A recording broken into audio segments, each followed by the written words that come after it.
For the last month, News 4 fact finder Caroline Gerhart has shared Aftermath, telling us the stories of Hurricane Michael survivors and their experience with a program called Rebuild Florida. We've heard about the people that this program has impacted, but it's time now that we take a deep dive into what Rebuild Florida really is. Caroline is in the studio to talk fact versus fiction of Rebuild Florida. First, let's go over what Rebuild Florida is.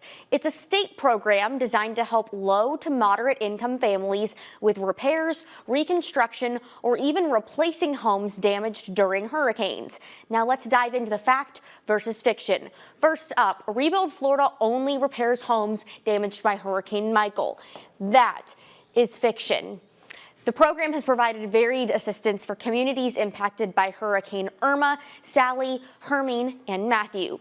Next up, Rebuild Florida is a government-funded program. That is fact. Rebuild Florida was created from a partnership between the Florida Department of Commerce and the United States Department of Housing and Urban Development, also known as HUD. Next, if your home is repaired or rebuilt by Rebuild Florida, you can sell it soon after it's finished. That is fiction. According to Rebuild Florida documents, if the property is sold, transferred, vacated, or abandoned within 3 years of the final construction inspection, then the homeowner must repay the amount of money indicated on their forgivable promissory note. And the last one, the Aftermath series will continue. That is fact.